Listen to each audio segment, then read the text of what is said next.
ఓం శాంతి. జనవరి 13వ తారీఖు 2024 ప్రాతఃమురళి. ఓం శాంతి. బాబ్దాదా మధువనము. ఈరోజు మధుర మహావాక్యాలు. బాబా చెప్తున్నారు, మధురమైన పిల్లలు, మనుషులు శరీర ఉన్నతి కొరకు ఏర్పాట్లను రచిస్తారు. ఆత్మ ఉన్నతి లేక ఎక్కే కళకు సాధనాన్ని తండ్రి మాత్రమే తెలియజేస్తారు. ఇది తండ్రి యొక్క బాధ్యత మాత్రమే. ప్రశ్న: సదా పిల్లల ఉన్నతి జరుగుతూ ఉండేందుకు తండ్రి ఏ శ్రీమతాన్ని ఇస్తారు? జవాబు: పిల్లలు మీ ఉన్నతి కొరకు 1. సదా స్మృతి యాత్రలో ఉండండి. స్మృతి ద్వారానే ఆత్మ యొక్క తుప్పు వదులుతుంది. 2. ఎప్పుడూ కూడా గతాన్ని గుర్తు చేసుకోకండి మరియు భవిష్యత్తు కోసం ఎటువంటి ఆశను పెట్టుకోకండి. 3. శరీర నిర్వహణార్థము కర్మలను తప్పకుండా చేయండి, కానీ సమయం ఏదైతే లభిస్తుందో దానిని వృధా చెయ్యకండి. తండ్రి స్మృతిలో సమయాన్ని సఫలం చేసుకోండి. 4. తక్కువలో తక్కువ 8 గంటలు ఈశ్వరీయ సేవను చేయండి. తద్వారా మీ ఉన్నతి జరుగుతూ ఉంటుంది. ఓం శాంతి. ఆత్మిక తండ్రి కూర్చొని ఆత్మిక పిల్లలకు లేక ఆత్మలకు అర్థం చేయిస్తారు. ఆత్మల బాధ్యత పరమాత్మపైనే ఉందని మనుషులు అంటారు. వారే సర్వాత్మల ఉన్నతికి మరియు మనశ్శాంతికి దారిని తెలియజేయగలరు. ఆత్మ భృకుటిలో ఉంటుంది, అన్నింటికీ అతీతంగా ఉంటుంది. చాలా వరకు అనారోగ్యాలు శరీరములోనే ఉంటాయి, ఇక్కడ భృకుటిలో ఉండవు. తలనొప్పి ఉన్నా కానీ ఆత్మ సింహాసనం ఏదైతే ఉందో అక్కడ ఏ విధమైన కష్టము ఉండదు. ఎందుకంటే ఆ సింహాసనముపై ఆత్మ విరాజమానమై ఉంది. ఇప్పుడు ఆత్మ ఉన్నతిని లేక ఆత్మకు శాంతినిచ్చే సర్జన్ ఒక్క పరమాత్మయే. ఎప్పుడైతే ఆత్మ ఉన్నతి జరుగుతుందో అప్పుడు ఆత్మకు ఆరోగ్యము, సంపద కూడా లభిస్తాయి. శరీరానికి ఎన్ని చేసినా కానీ దాని ద్వారా ఏ విధమైన ఉన్నతి జరగదు. శరీరములో ఏదో ఒక ఘర్షణ అయితే ఉంటూనే ఉంటుంది. ఆత్మ ఉన్నతిని ఒక్క తండ్రి తప్ప ఇంకెవ్వరూ చేయలేరు. ప్రపంచంలో మిగిలిన వారంతా శరీర ఉన్నతి కొరకు ఏర్పాట్లను రచిస్తూ ఉంటారు. ఇకపోతే ఆత్మ ఉన్నతి లేక ఎక్కే కళ అక్కడ జరగదు. దానిని తండ్రే నేర్పిస్తారు. మొత్తం ఆధారమంతా ఆత్మపైనే ఉంది. ఆత్మయే 16 కళలు కలదిగా అవుతుంది.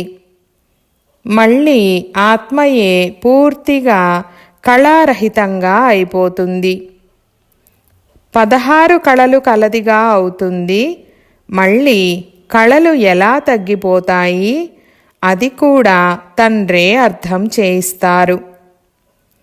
తండ్రి అంటారు, సత్యయుగములో మీకు చాలా సుఖము ఉండేది. ఆత్మ ఎక్కే కళలో ఉండేది. ఇతర సత్సంగాలలో ఆత్మ ఉన్నతి ఎలా జరగాలి అన్న విషయాన్ని అర్థం చేయించడం జరగదు. వారంతా భౌతికమైన నశాలో ఉంటారు. దేహాభిమానం ఉంది. తండ్రి మిమ్మల్ని దేహీ అభిమానులుగా తయారు చేస్తారు. ఆత్మ ఏదైతే తమో ప్రధానంగా అయ్యిందో దానిని సతో ప్రధానంగా తయారు చేయాలి. ఇక్కడ ఇవన్నీ ఆత్మిక విషయాలు, అక్కడ అవి దైహికమైన విషయాలు. సర్జన్లు ఒక గుండెను తీసి ఇంకొక దానిని పెడతారు. దానికి ఆత్మతో సంబంధమేమీ లేదు. ఆత్మ అయితే భృకుటి మధ్యలో ఉంటుంది. దానికి ఆపరేషన్ మొదలైనవేవి జరగవు. అచ్చా, తండ్రి అర్థం చేయిస్తున్నారు. ఆత్మ ఉన్నతి అయితే ఒకేసారి జరుగుతుంది. ఆత్మ ఎప్పుడైతే తమో ప్రధానంగా అవుతుందో అప్పుడు ఆత్మ ఉన్నతిని చేసే తండ్రి వస్తారు. వారు లేకుండా ఏ ఆత్మ ఎక్కే కళలోకి వెళ్ళలేదు. తండ్రి అంటారు, ఈ చీచి తమో ప్రధాన ఆత్మలు నా వద్దకు రాలేవు. మీ వద్దకు ఎవరైనా వచ్చినప్పుడు శాంతి ఎలా లభించగలదు, లేక ఉన్నతి ఎలా జరగగలదని అడుగుతారు. కానీ వారికి ఆ ఉన్నతి తర్వాత వారెక్కడకు వెళ్తారు, ఏమవుతుంది అన్నది తెలీదు. పతితుల నుండి పావనులుగా తయారు చేయండి, జీవన్ముక్తి ధామములోకి తీసుకెళ్ళండని పిలుస్తారు. కావున ఆత్మలనే తీసుకెళ్తారు కదా. శరీరాలైతే ఇక్కడే అంతమైపోతాయి. కానీ ఈ విషయాలు ఎవరి బుద్ధిలోనూ లేవు. ఇది ఈశ్వరీయ మతము. మిగతా అవన్నీ మనుష్య మతాలే. ఈశ్వరీయ మతము ద్వారా పూర్తిగా ఆకాశంలోకి వెళ్ళిపోతారు. అనగా శాంతిధామము, సుఖధామములోకి వెళ్ళిపోతారు. తర్వాత డ్రామానుసారంగా కిందకు కూడా దిగవలసిందే. ఆత్మ ఉన్నతి కొరకు తండ్రి తప్ప ఇంకే సర్జను లేరు. ఈ సర్జన్ మిమ్మల్ని తన సమానంగా తయారు చేస్తారు. కొందరు అనేకుల ఉన్నతిని బాగా చేస్తారు. కొందరు మధ్యస్థంగా, కొందరు మూడో శ్రేణిలో ఇతరుల ఉన్నతిని చేస్తారు. ఆత్మల ఉన్నతికి బాధ్యులు ఒక్క తండ్రి మాత్రమే. ప్రపంచంలో ఈ విషయాలు ఎవ్వరికీ తెలియవు. తండ్రి అంటారు, ఈ సాధువులు మొదలైన వారి ఉద్ధరణ చేసేందుకు కూడా నేను వస్తాను. మొదట ఎప్పుడైతే ఆత్మ వస్తుందో అప్పుడు పవిత్రంగానే వస్తుంది. ఇప్పుడు సర్వుల ఉన్నతిని చేయడానికి తండ్రి వచ్చారు. నెంబరువారు పురుషార్థానుసారంగా మీరు ఎంతటి ఉన్నతిని పొందుతున్నారో చూడండి. అక్కడ మీకు శరీరము కూడా ఫస్ట్ క్లాస్ అయినది లభిస్తుంది. తండ్రి అవినాశి సర్జన్. వారే వచ్చి మీ ఉన్నతిని చేస్తారు. తద్వారా మీరు ఉన్నతోన్నతమైన మధురమైన ఇంటికి వెళ్ళిపోతారు. వారు చంద్రునిపైకి వెళ్తారు. అవినాశి సర్జన్ మీకు ఉన్నతిని ప్రాప్తింపజేసేందుకు నన్నొక్కరినే స్మృతి చేయడం ద్వారా మీ వికర్మలు వినాశనమవుతాయని చెప్తారు. తండ్రి విశ్వంలో ఉన్న పిల్లలను విముక్తులుగా చేస్తారు. ఎప్పుడైతే మీరు స్వర్గములోకి వెళ్తారో అప్పుడు మిగిలిన వారంతా శాంతిధామములో ఉంటారు. తండ్రి ఎంత అద్భుతమైన కార్యాన్ని చేస్తున్నారు. అది తండ్రి అద్భుతము. అందుకే మీరిచ్చే గతి, మీరు చూపే మార్గము మీకే తెలుసని అంటారు. ఆత్మలోనే మతము ఉంది. ఆత్మ వేరైపోతే మతము లభించదు. ఈశ్వరీయ మతము ద్వారా ఎక్కే కళ, మనుష్య మతము ద్వారా దిగే కళ, ఇది కూడా డ్రామాలో నిశ్చితమై ఉంది. వాళ్ళు ఇప్పుడిది స్వర్గంగా అయిపోయిందని భావిస్తారు. మున్ముందు తెలుస్తుంది ఇది నరకమా లేక స్వర్గమా అని. భాషల విషయంలో ఎన్ని గొడవలు చేస్తారు. దుఃఖితులుగా ఉన్నారు కదా. స్వర్గంలో దుఃఖము ఉండదు, భూకంపాలు కూడా ఉండవు. ఇప్పుడు పాత ప్రపంచ వినాశనము జరగనున్నది. తర్వాత స్వర్గంగా అవుతుంది. మళ్ళీ అర్ధకల్పం తర్వాత అది కూడా మాయమైపోతుంది. ద్వారక సాగర గర్భములోకి వెళ్ళిపోయిందని అంటారు. బంగారు వస్తువులన్నీ భూమిలో కూరుకుపోయాయి అంటే తప్పకుండా భూకంపాల ద్వారా కిందకు వెళ్తాయి కదా. సముద్రాన్ని ఏమైనా తవ్వి తీస్తారా? భూమిని తవ్వుతారు. అక్కడి నుండి సంపద వెలువడుతుంది. తండ్రి అంటారు, నేను అందరికీ ఉపకారము చేస్తాను. నాకేమో అందరూ అపకారము చేస్తారు, నింద చేస్తారు. నేను అపకారికి కూడా ఉపకారము చేస్తాను. కావున తప్పకుండా నా మహిమ జరగాలి. భక్తి మార్గంలో చూడండి ఎంత గౌరవముంది. పిల్లలైన మీరు కూడా తండ్రిని ఎంతగా మహిమ చేస్తారు. చిత్రములో 32 గుణాలను చూపించారు. ఇప్పుడు మీరు కూడా తండ్రి వలె గుణవంతులుగా అవుతున్నారు.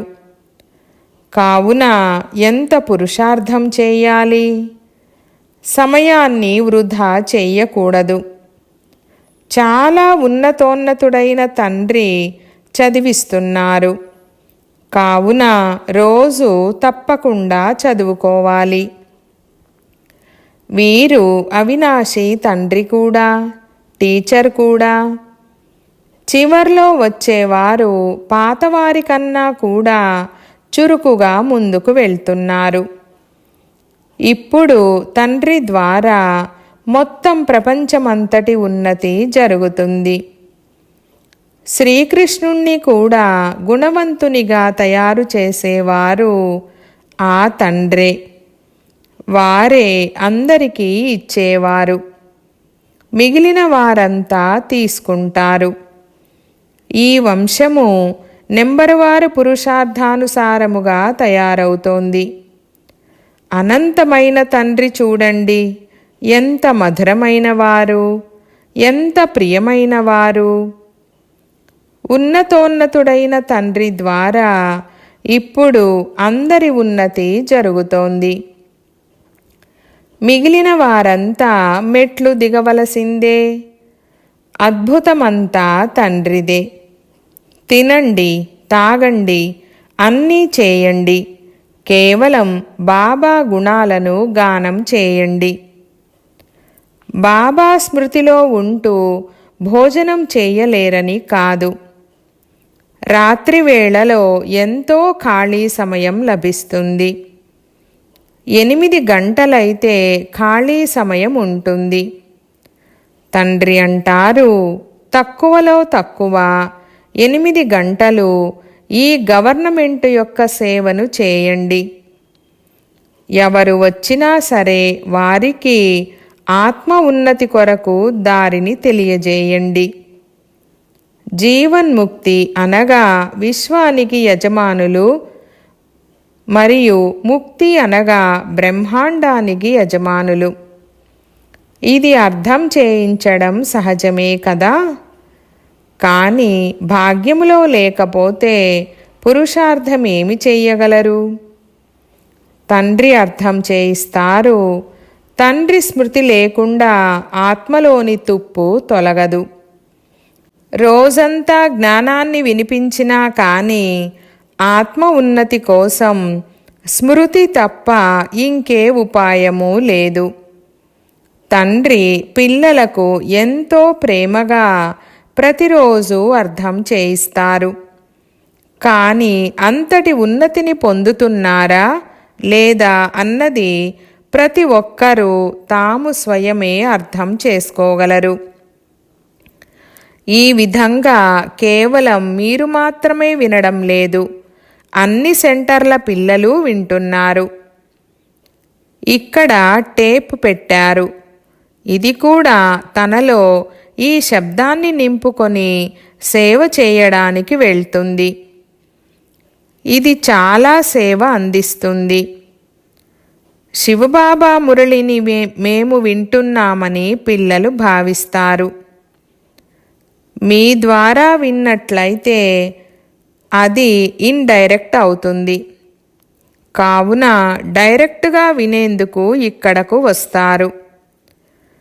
బాబా బ్రహ్మ ముఖము ద్వారా వినిపిస్తారు, లేక నోటి ద్వారా జ్ఞానామృతాన్ని ఇస్తారు. ఈ సమయంలో ప్రపంచం తమోప్రధానంగా అయిపోయింది. కావున దీనిపై జ్ఞానమనే వర్షము అవసరము. ఆ నీటి వర్షమైతే ఎంతగానో కురుస్తుంది. ఆ నీటి ద్వారా ఎవరు పావనులుగా అవ్వలేరు. ఇదంతా జ్ఞానము యొక్క విషయము. తండ్రి అంటారు, ఇప్పుడిక మేల్కోండి, నేను మిమ్మల్ని శాంతిధామానికి తీసుకువెళ్తాను. ఆత్మ ఉన్నతి కూడా ఇందులోనే ఉంది. మిగిలినవన్నీ భౌతికమైన విషయాలు. ఆత్మిక విషయాలను కేవలం మీరే వింటారు. పదమపతులుగా, భాగ్యశాలురుగా కేవలం మీరే అవుతారు. తండ్రి పేదల పాలిటి పెన్నిధి, పేదవారే వింటారు. అందుకే తండ్రి అహల్యలకు, వేశ్యలకు కూడా అర్థం చేయించండని అంటారు. సత్యయుగములో ఇటువంటి విషయాలేవీ ఉండవు. అది అనంతమైన శివాలయము. ఇప్పుడిది అనంతమైన వేశ్యాలయము. పూర్తిగా తమోప్రధానంగా ఉంది. దీనికన్నా ఎక్కువగా అవ్వడానికి అవకాశము లేదు. ఇప్పుడీ పతిత ప్రపంచము మారనున్నది. భారత్లో రామరాజ్యం మరియు రావణరాజ్యం ఉంటాయి. ఇప్పుడు అనేక ధర్మాలుగా అయిపోయాయి. కావుననే అశాంతి ఏర్పడుతోంది. యుద్ధమైతే జరుగుతూనే ఉంటుంది. ఇప్పుడైతే బాగా తీవ్రంగా యుద్ధము జరగనున్నది. చాలా కఠినమైన యుద్ధము జరిగి తర్వాత ఆగిపోతుంది. ఎందుకంటే రాజ్యము కూడా స్థాపన అవ్వాలి. కర్మాతీత అవస్థ కూడా తయారవ్వాలి. ఇప్పుడు ఆ అవస్థకు చేరుకున్నామని ఎవరూ అనలేరు. ఆ అవస్థ వచ్చిందంటే చదువు పూర్తయిపోతుంది. తర్వాత తమ పురుషార్థానుసారంగా ట్రాన్స్ఫర్ అయిపోతారు. ఈ ప్రపంచానికి నిప్పు అంటుకోనున్నది. చాలా త్వరగా వినాశనం జరిగిపోతుంది. దానిని అనవసరమైన రక్తసిక్తమైన ఆట అని అంటారు. అకారణంగా అందరూ మరణిస్తారు. రక్తపు నదులు ప్రవహిస్తాయి. ఆ తర్వాత నేతి పాల నదులు ప్రవహిస్తాయి. హాహాకారాల బదులు జయ జయకారాలు మోగుతాయి. మిగిలిన వారంతా అజ్ఞాన నిద్రలో నిద్రిస్తూనే అంతమైపోతారు. చాలా యుక్తిగా స్థాపన జరుగుతుంది. విఘ్నాలు కూడా కలుగుతాయి. అత్యాచారాలు కూడా జరుగుతాయి. ఇప్పుడు మాతల ద్వారా స్వర్గద్వారాలు తెరుచుకుంటాయి. పురుషులు కూడా ఎందరో ఉన్నారు, కానీ మాతలు జన్మనిస్తారు. కావున వారికి పురుషుల కన్నా ఎక్కువ బహుమానము లభిస్తుంది. స్వర్గములోకైతే నెంబరు వారుగా అందరూ వెళ్తారు. కొందరు 2 జన్మలు పురుషునిగా కూడా అవ్వవచ్చు. లెక్కాచారాలేవైతే డ్రామాలో నిశ్చితమై ఉన్నాయో అవే జరుగుతాయి. ఆత్మ ఉన్నతి జరగడం ద్వారా ఎంత తేడా వస్తుంది. కొందరైతే పూర్తిగా ఉన్నతోన్నతంగా అవుతారు. కొందరు పూర్తిగా కింద స్థానములోకి వెళ్ళిపోతారు. రాజు ఎక్కడా, ప్రజలు ఎక్కడా? మధురాతి మధురమైన పిల్లలకు తండ్రి అర్థం చేయిస్తున్నారు. ఇప్పుడు పురుషార్థము చేయండి. యోగము ద్వారా పవిత్రంగా అవ్వండి. అప్పుడే ధారణ జరుగుతుంది. గమ్యము చాలా ఉన్నతమైనది. స్వయాన్ని ఆత్మగా భావిస్తూ ఎంతో ప్రేమతో తండ్రిని స్మృతి చెయ్యాలి. ఆత్మకు పరమాత్మునిపై ప్రేమ ఉంది కదా, ఇది ఆత్మిక ప్రేమ. దీని ద్వారా ఆత్మ ఉన్నతి జరుగుతుంది. దైహికమైన ప్రేమలో పడిపోతారు. భాగ్యములో లేకపోతే పారిపోతారు. యజ్ఞాన్ని బాగా సంభాళించాలి. మాతల పైసాతో యజ్ఞం యొక్క సేవ జరుగుతోంది. ఇక్కడ పేదవారే షావుకార్లుగా అవుతారు. మొత్తం ఆధారమంతా చదువుపైనే ఉంది. మీరిప్పుడు సదా సౌభాగ్యవతులుగా అవుతారు. అందరికీ ఈ ఫీలింగ్ కలుగుతుంది. మాలలోని మణులుగా అయ్యే వారికి ఎంత మంచి ఫీలింగ్ ఉండాలి. శివబాబాను స్మృతి చేస్తూ సేవ చేస్తూ ఉన్నట్లయితే చాలా ఉన్నతి జరగగలదు. శివబాబా సేవలో శరీరాన్ని కూడా బలిహారం చెయ్యాలి. మొత్తం రోజంతా నషా ఉండడం అనేది సులువైన విషయమేమీ కాదు. మేము మా ఉన్నతిని ఎంతవరకు చేసుకున్నామని చూసుకోవాలి. బాబా అంటారు, గతాన్ని గుర్తు చేసుకోకండి. భవిష్యత్తు కోసం ఏ ఆశను పెట్టుకోకండి. శరీర నిర్వహణార్థం కర్మలనైతే చేయవలసిందే. ఎంత సమయమైతే లభిస్తుందో అందులో తండ్రిని స్మృతి చేసినట్లయితే వికర్మలు వినాశనం అవుతాయి. బాబా బంధనంలో ఉన్న వారికి కూడా అర్థం చేయిస్తారు. మీరు పతికి చాలా నమ్రతతో ప్రేమతో అర్థం చేయించాలి. ఎవరైనా కొడితే వారిపై పూలవర్షాన్ని కురిపించండి. మిమ్మల్ని మీరు రక్షించుకునేందుకు చాలా యుక్తి కావాలి. నయనాలు చాలా శీతలంగా ఉండాలి. అవి ఎప్పుడూ చలించకూడదు. ఈ విషయంలో అంగదుని ఉదాహరణ కూడా ఉంది. అతను పూర్తిగా స్థిరంగా ఉన్నారు. మీరందరూ మహావీరులు. ఏదైతే గతించిపోయిందో దానిని గుర్తు చేసుకోకూడదు. ఎల్లప్పుడూ హర్షితంగా ఉండాలి. డ్రామాపై స్థిరంగా ఉండాలి. తండ్రి స్వయంగా చెప్తారు, నేను కూడా డ్రామా బంధనములో బంధింపబడి ఉన్నాను. వేరే ఏ విషయమూ లేదు. శ్రీకృష్ణుడు స్వదర్శన చక్రముతో హతమార్చాడని అతని గురించి రాశారు. ఇవన్నీ కథలు. తండ్రి హింస చెయ్యలేరు. వీరు తండ్రి టీచర్. ఇందులో హతమార్చే విషయమేమీ లేదు. ఈ విషయాలన్నీ ఈ సమయానికి చెందినవే. ఒకవైపు లెక్కలేనంతమంది మనుషులు ఉన్నారు, మరొక వైపు మీరు ఉన్నారు.